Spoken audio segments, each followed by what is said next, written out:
Sometimes the person who makes you feel safest is the one who leaves you broken.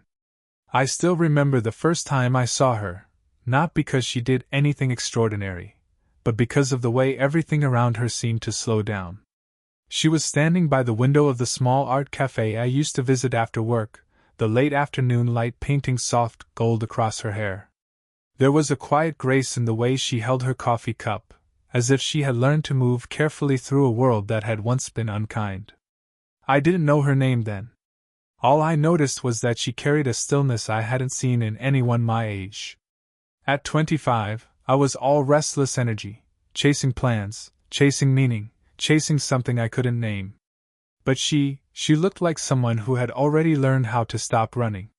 When we finally spoke, it wasn't planned. She dropped a small notebook while paying at the counter, and I picked it up before she could. Her smile was soft, genuine, a little surprised. "Thank you," she said, her voice low, the kind that stays with you after the sound fades. There was no instant spark, no cinematic moment. Just ease. A warmth that found its way in quietly. That evening, she sat near my table, sketching something in her notebook. I kept pretending to read, though my eyes betrayed me every few minutes. Eventually, she caught me looking, and smiled without saying anything. That small exchange, that silent acknowledgement, felt like the start of something I didn't understand yet. Over the next few weeks, the cafe became our unspoken meeting place. Sometimes she'd be there before me, reading or sketching. Sometimes I'd arrive early just to see if she would come. Our conversations started small, about books, music, the comfort of routine, but they carried an undercurrent of something deeper. She spoke with quiet confidence, the kind that comes from having lived through storms and learned how to stand after them. Her name was Elena. 42. A graphic designer who freelanced from home. She never tried to hide her age. If anything, she carried it like an art form. Every expression, every pause seemed deliberate, like a line drawn with intention. When she laughed, she'd tilt her head slightly back, and a faint dimple appeared near her left cheek. I found myself waiting for that sound, soft, genuine, almost musical. There was a calmness about her that felt like home, something I didn't realize I'd been missing until it was right in front of me. One evening, the cafe lights flickered during a thunderstorm. Without thinking, I moved closer to her table. She looked up, a playful smile tugging at her lips. "Scared of the dark?" she teased. "Only when I'm alone," I said. Her eyes softened. "Then you're not, are you?" That was the first time I felt the shift, the invisible thread tightening between us. No declarations, no sudden confessions. Just two people finding warmth in the quiet spaces life rarely gives. I didn't know it then, but that evening, with the rain tapping against the glass and her laughter echoing through the cafe, would become the memory I'd return to most. The moment everything felt whole, before it slowly began to break. The weeks that followed felt like a quiet rhythm, something unplanned, but natural. I'd walk into the cafe after work, and more often than not, she'd already be there. Sometimes she'd wave me over, other times she'd just smile, leaving the seat across from her open like an invitation. Conversations that once skimmed the surface began to go deeper. We stopped talking about weather and work, and started talking about life, the kind of talks that only happen when you feel safe enough to be honest. She told me she used to be married. Not bitterly, not dramatically, just with acceptance, as though she had already made peace with that part of her life. "There are some people you stop loving long before you stop missing them," she said once, tracing the rim of her teacup with her finger. I didn't know what to say to that. I just nodded, and she smiled faintly, as if she understood that silence was sometimes the truest response. We had a way of understanding each other without too many words. I'd tell her about my small struggles, how I felt lost in my career, uncertain about who I was becoming, and she'd listen, really listen, her eyes never breaking contact. She didn't give advice the way people usually do. She spoke softly, asking the right questions instead of giving quick answers. "Maybe you don't have to know everything right now," she said once, placing her hand briefly over mine. "Maybe it's enough that you're trying." That single touch, her fingers warm against my skin, stayed with me longer than it should have. It wasn't romantic. Not yet. But there was a current underneath, a quiet awareness either of us named. One evening, I brought her a book I thought she'd like, a small gesture, but it made her smile wider than I'd seen before. She held it to her chest for a moment before saying, "You pay attention." "I try to," I replied. "I can tell," she said softly. After that, we started meeting outside the cafe too. Walks along the park in the cool evenings, movie nights that stretched into long conversations about everything and nothing. She told me about her favorite artists, the music she used to dance to when she was younger, the way the city used to look before it changed. I remember one night, sitting beside her on a park bench. The air was cool and carried the scent of rain-soaked earth. She leaned back, closing her eyes, and said, "You make it easy to forget time." I didn't respond. I just looked at her, the way the dim streetlight brushed her face, softening the lines time had left behind. There was beauty in that quiet imperfection, in the calm she carried even when she wasn't trying to. When she opened her eyes again, she caught me staring. For a brief moment, either of us looked away. It wasn't a confession, just an acknowledgement, something unspoken but undeniably real. That night, when we said goodbye, she hugged me a little longer than usual. Her perfume lingered on my shirt, and for the first time, I wondered if she felt the same pull I did. I didn't know what we were, or where it was heading. But I knew one thing: being near her felt right, dangerously right. It happened on one of those evenings that didn't mean to be special, the kind that simply unfolds without intention. The sky was overcast, the kind of gray that promises rain but never delivers it. I had stopped by her apartment to drop off a file she needed for work. She insisted I stay for dinner. Her home was small but full of warmth, framed sketches on the wall, books stacked near the sofa, soft music drifting through the air. She cooked as she talked, moving easily around the kitchen, her hair tied loosely, a few strands escaping to frame her face. Watching her felt like watching comfort itself take shape. We sat across from each other at the table, the faint hum of the city outside blending with the quiet between us. For a while, we talked about ordinary things, deadlines, favorite meals, her stubborn cat that refused to listen to her. But then, without meaning to, the conversation shifted. "I wasn't always this calm," she said, her tone softer now. "There was a time I didn't recognize the person I was becoming." She hesitated, eyes lowering for a moment. "I didn't push, I never did."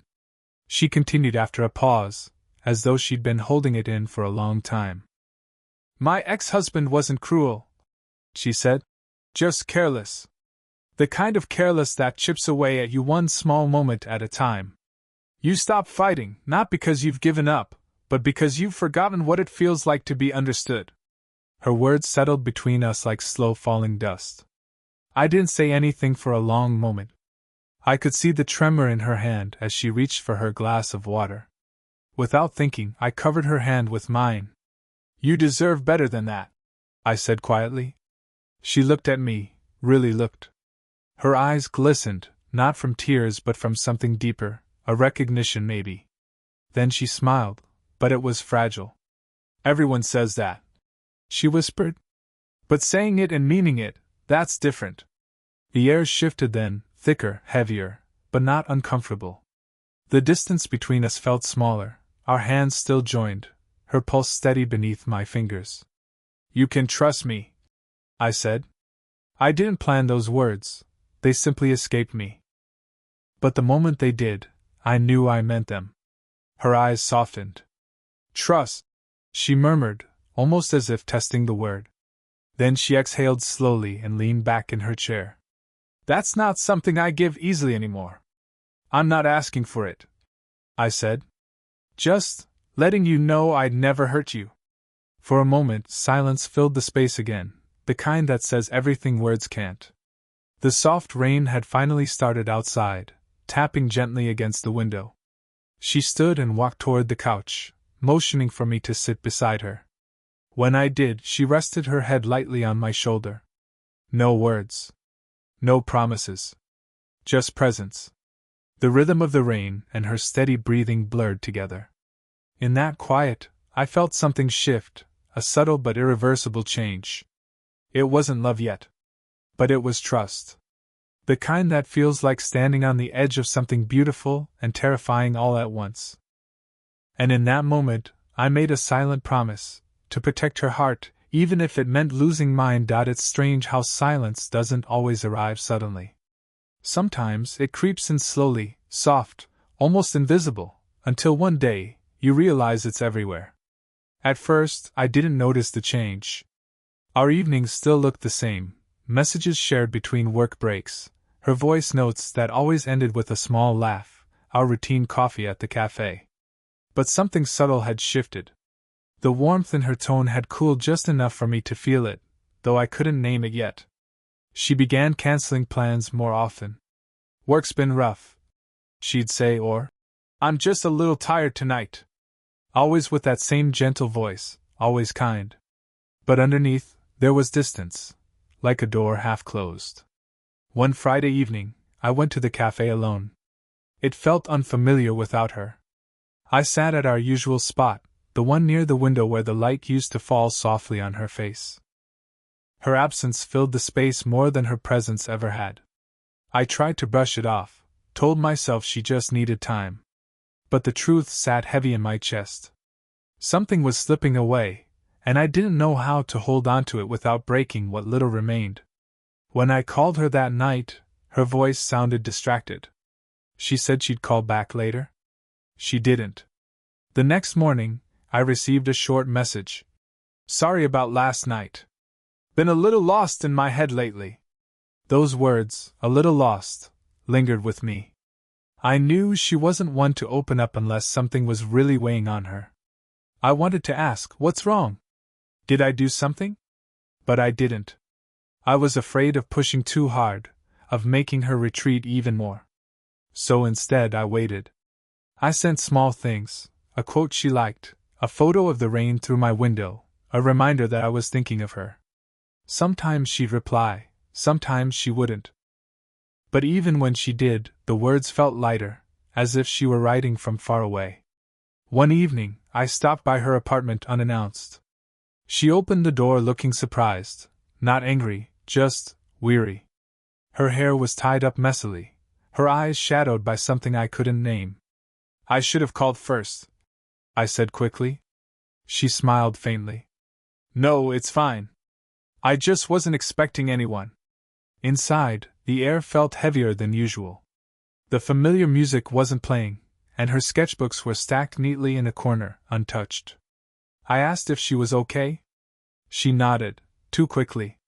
We sat for a while in near silence, the ticking clock filling the gaps where our words used to live. She kept fidgeting with the hem of her sleeve. I wanted to reach for her hand, but something held me back, the same quiet barrier that had been building between us for weeks. When I finally left, she walked me to the door. "Take care of yourself," she said softly. "Not see you soon, not good night." Just that. On the way home, the city lights blurred through the car window, and for the first time, I felt it clearly, the ache of losing something that wasn't gone yet, but already fading. And that night, as I lay awake staring at the ceiling, I realized something painful. Sometimes, love doesn't disappear in a moment. It fades piece by piece, until all that's left is the echo of what it used to be. It happened on a Sunday, quiet, ordinary, almost cruelly so. The kind of day that makes you believe everything's fine until it isn't. I hadn't heard from her in nearly a week. I told myself not to worry, that maybe she was just busy, that she'd text me when she could.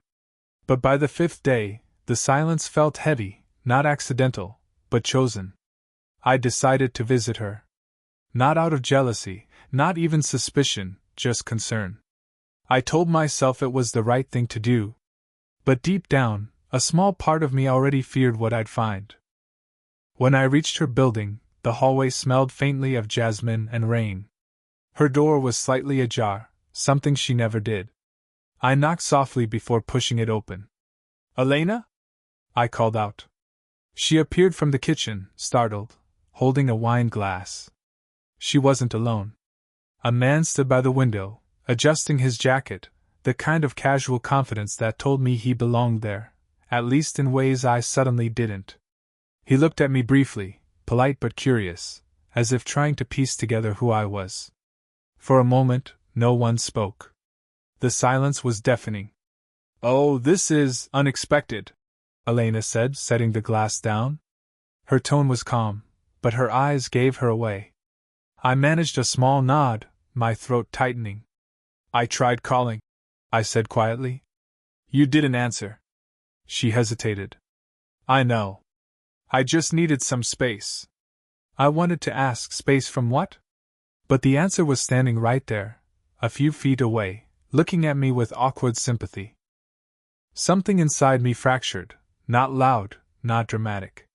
Just a quiet, internal breaking, like a thin crack in glass you know will spread.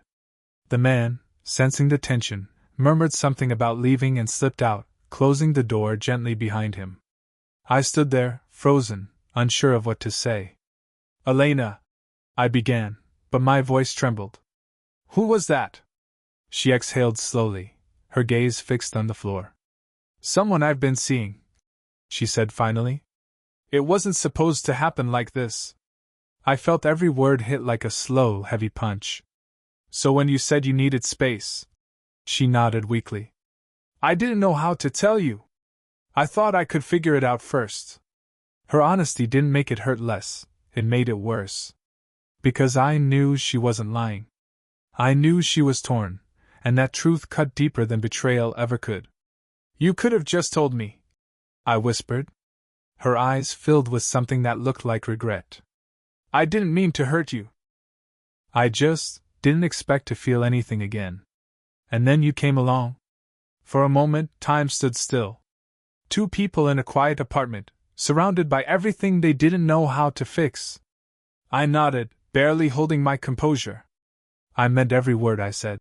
I told her. About trust. About not hurting you. "I know," she said softly. "That's what makes this so hard." When I left her apartment, the hallway light flickered. I could still hear her voice, faint and trembling, calling my name once. I didn't turn back. Outside, the rain had started again, soft, relentless, cleansing and cruel all at once. I stood there for a long time, letting it soak through my clothes, until I couldn't tell if the water on my face was from the sky or my own eyes. And that's when it truly hit me. The person I trusted most hadn't just broken my heart. She had broken my faith in the promises we never even needed to say out loud. The days after that night blurred together, not in chaos, but in stillness. Everything around me kept moving, yet I couldn't. My world hadn't exploded, it had simply gone silent. I stopped going to the cafe. I stopped checking my phone. I even stopped playing the playlist we'd built together, each song a small memory I wasn't ready to relive. The city outside my apartment window looked the same, but it felt colder somehow, emptier. People talk about heartbreak like it's loud, shouting, crying, dramatic gestures. But for me, it wasn't. It was quiet. It was waking up and realizing I didn't have a reason to check my phone. It was the moment I made coffee and instinctively poured 2 cups before remembering I was alone. I tried to hate her. I wanted to. But every time I closed my eyes, all I could remember was the way she looked at me when she said, "You make it easy to forget time." That memory softened every attempt at anger. And maybe that was the cruelest part, loving someone who hurt you, and still wishing them peace. One evening, I sat at my desk and opened a blank page on my notebook. The words wouldn't come easily, but I started writing anyway. Not to her, but for her. "You said trust was something you couldn't give easily. I didn't realize you meant it wasn't something you could keep either." I kept writing, not to blame her, not to forgive her, but to empty myself of everything I'd been carrying. The ink felt heavy on the paper, each word a small release. Days passed like that, quietly, repetitively, with small rituals that didn't heal me but kept me from falling apart completely. I'd walk to the park in the evenings, sit on the same bench where we once watched the sunset, and just breathe. I stopped asking why. Some answers, I realized, don't exist in words.